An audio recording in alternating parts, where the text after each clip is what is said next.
Hey, Karen, I need you to settle a little something for me. If I call myself a communications generalist on my website right now, am I costing myself money? Well, Michelle, I would say not am I. Yeah, you already are. And today we're talking about why I do everything is quietly becoming the most expensive sentence in PR.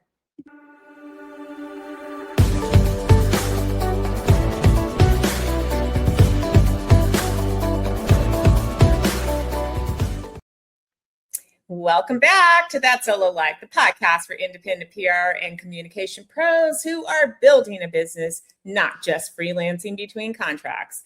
I'm Karen Swim, president of Solo PR Pro.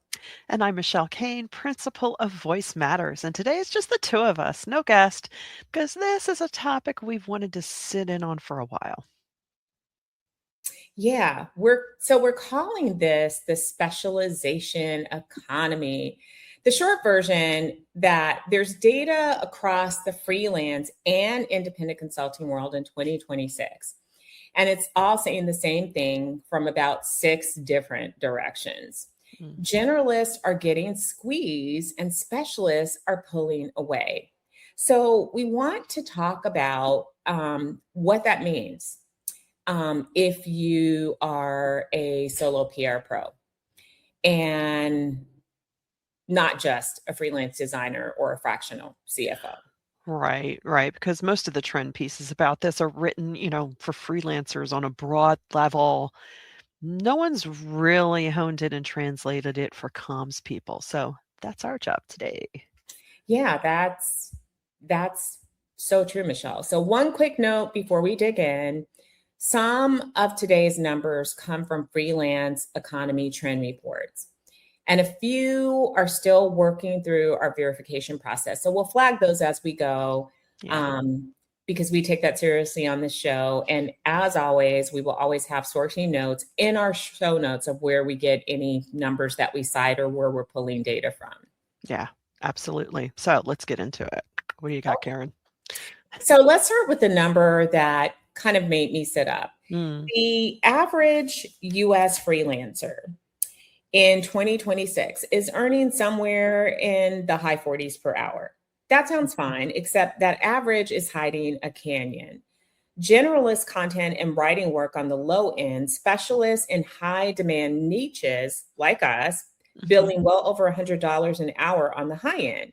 So almost nobody is actually earning the average. Yeah, so it's really like a bimodal distribution, not a nice old bell curve. Exactly. And Uh, this isn't just a freelance platform phenomena. It's showing up across independent consulting generally. So the mm. floor is dropping for generalized skills and the ceiling is rising for specialized ones.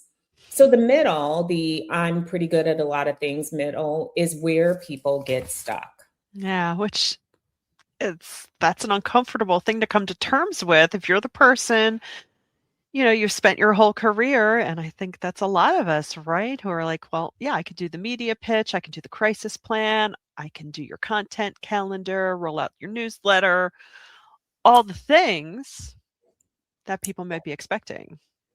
I mean, it's uncomfortable because most of us went independent specifically because we're versatile.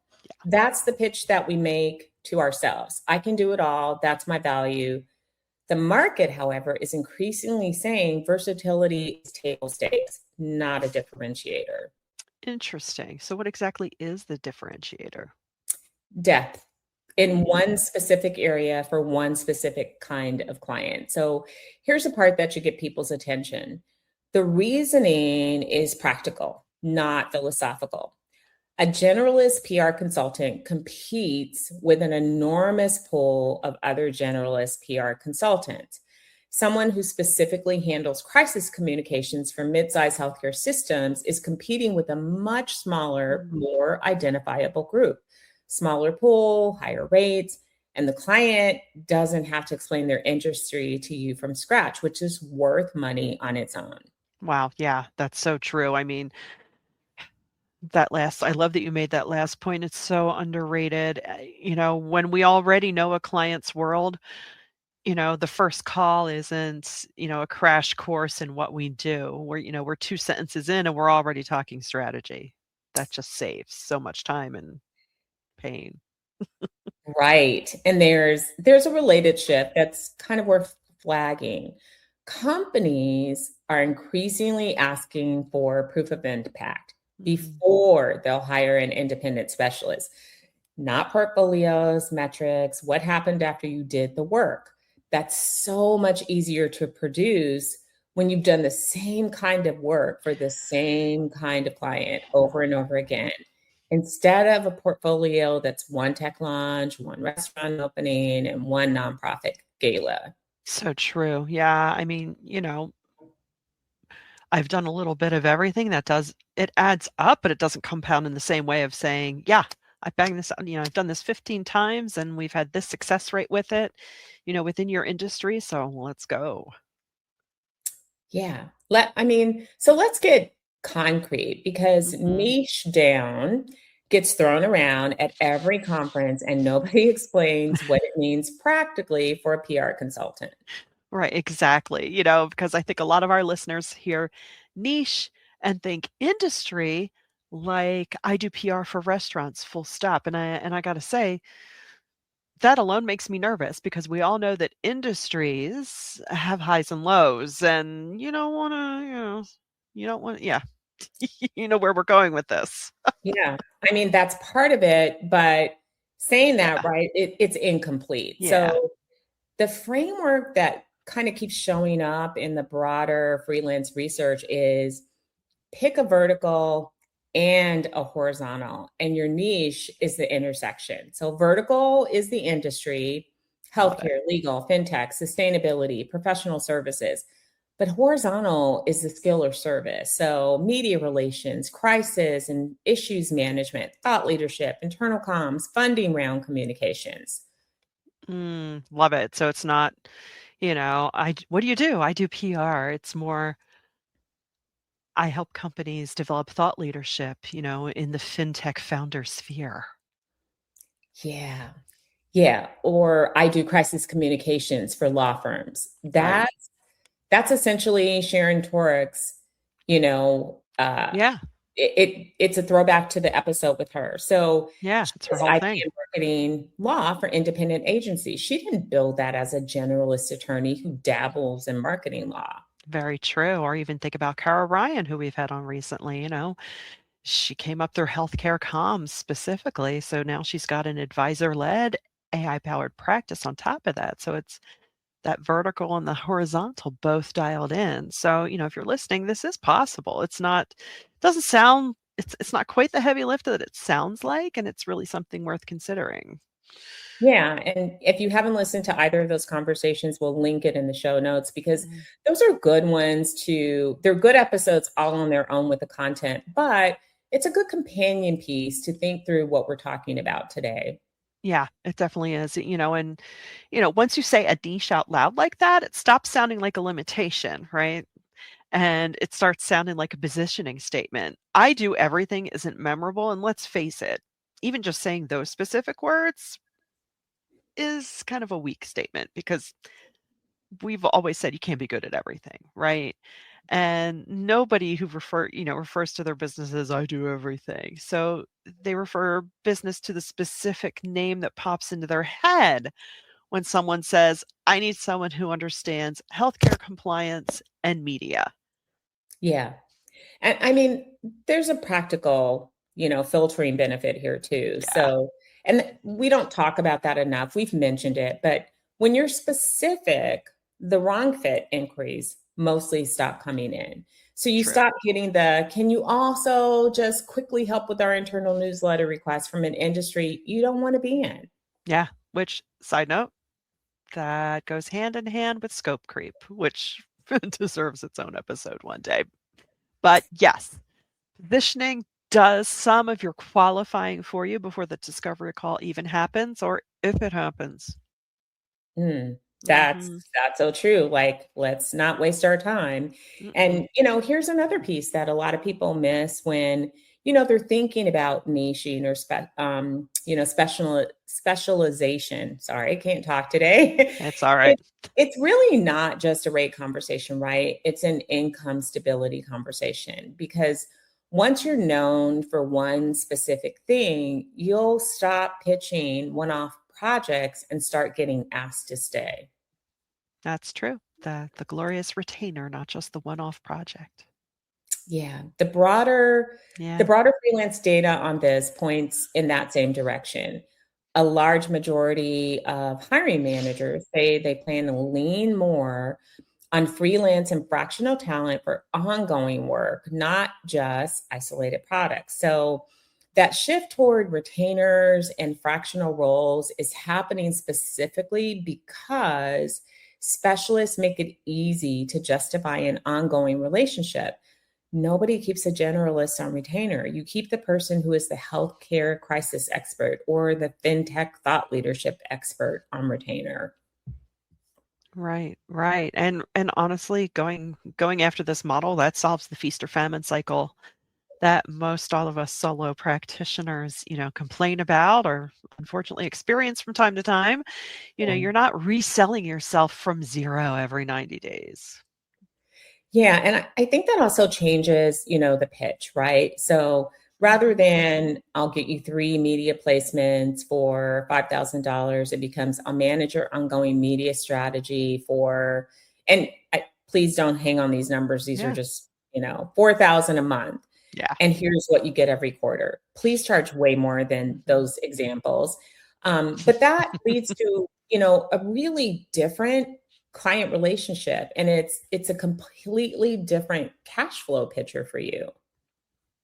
Definitely, definitely. And, it's I'm sure in a lot of our cases, it might not be that hard to make happen just because you've already developed relationships with these clients. And, if you've been doing this a few years and you're still living proposal to proposal, this concept is also worth sitting with. Niching is often the thing that makes the retainer conversation possible in the first place.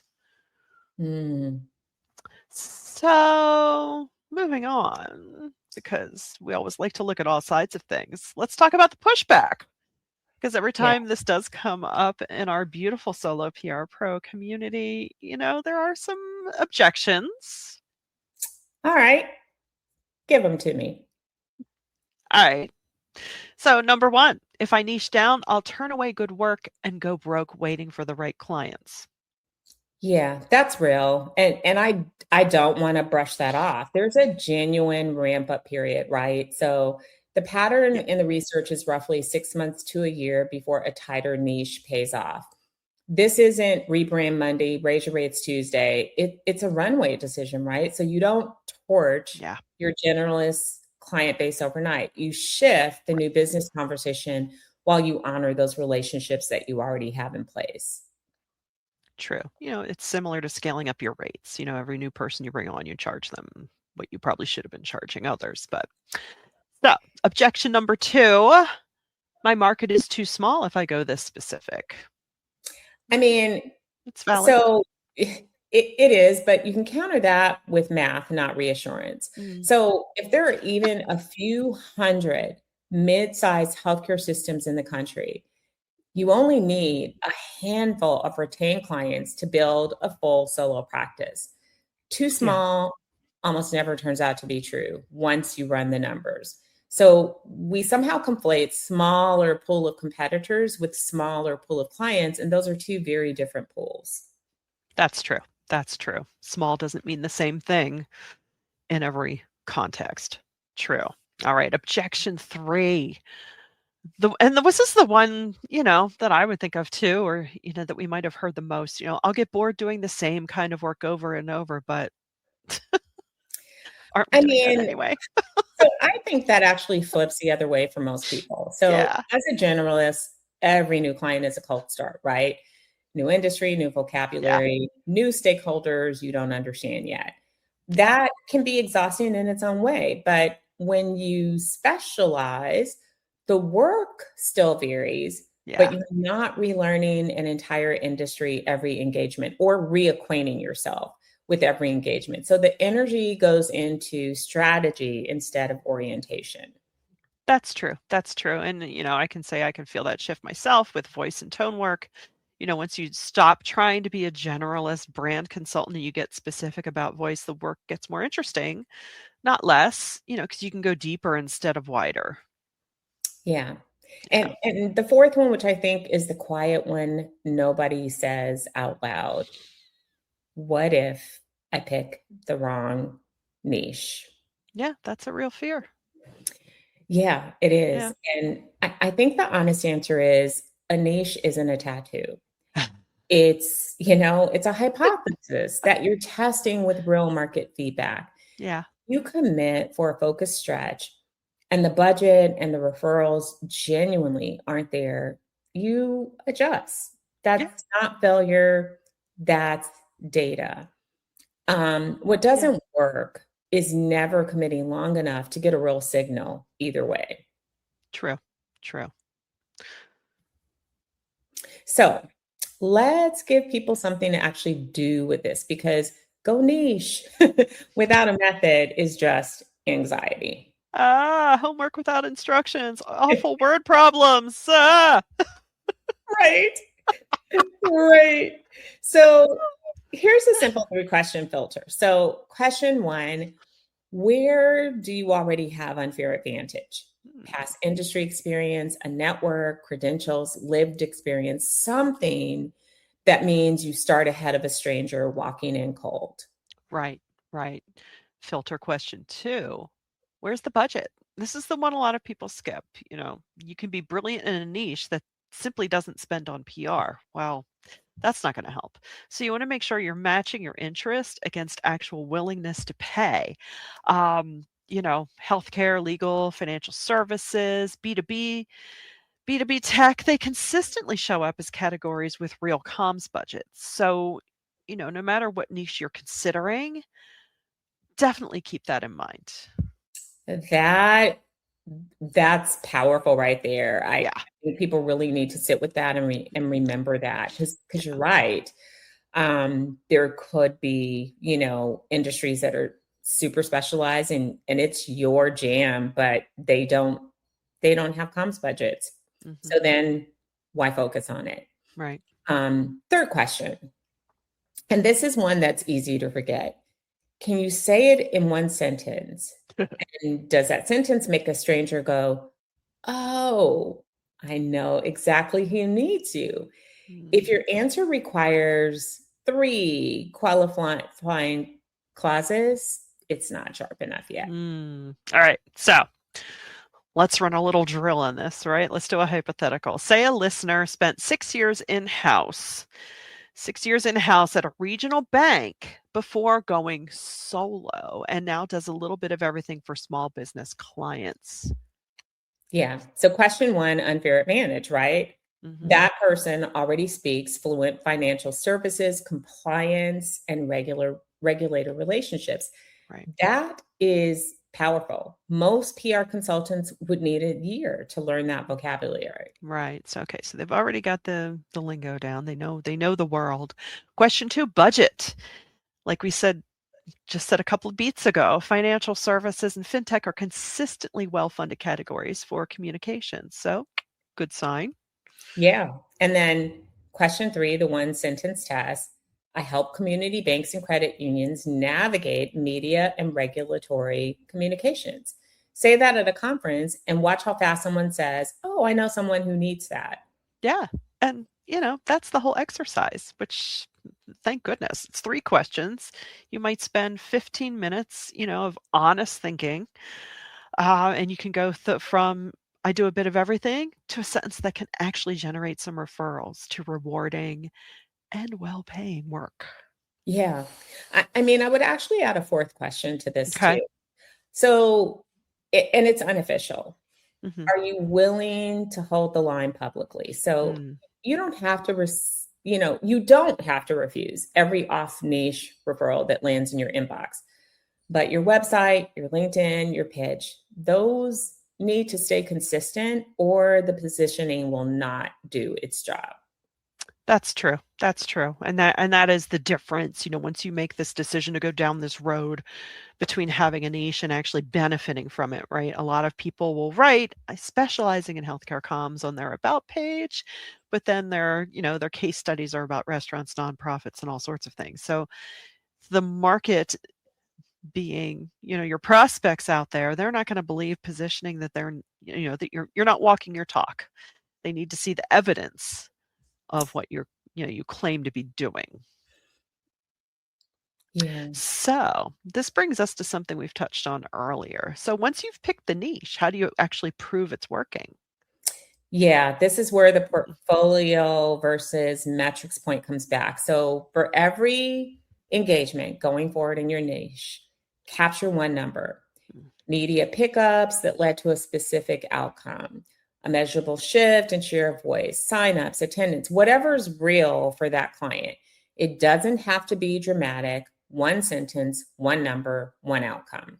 Right. So, and to me, that sounds something like position the founder as a category expert. We got, let's say, 3 inbound press inquiries within a month of the first byline piece running.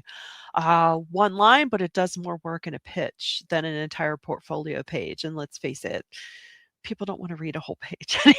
They just want Yeah, to hear a sentence or two you're of how you right. can be effective.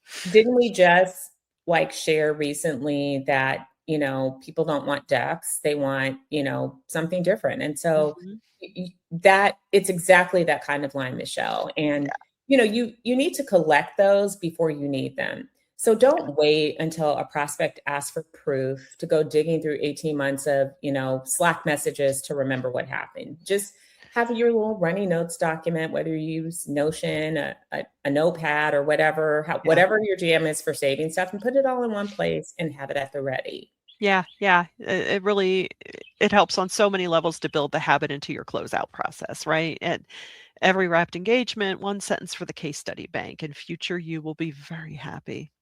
Agreeing. I mean, Yeah, I would even say if you're organized enough to do this, I would just do it every quarter.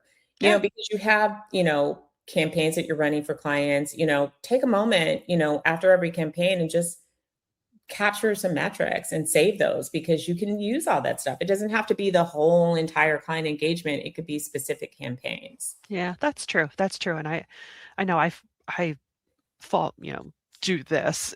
You're just so into like, okay, moving on, that you don't stop and celebrate your little wins and document them so they can help you win even more.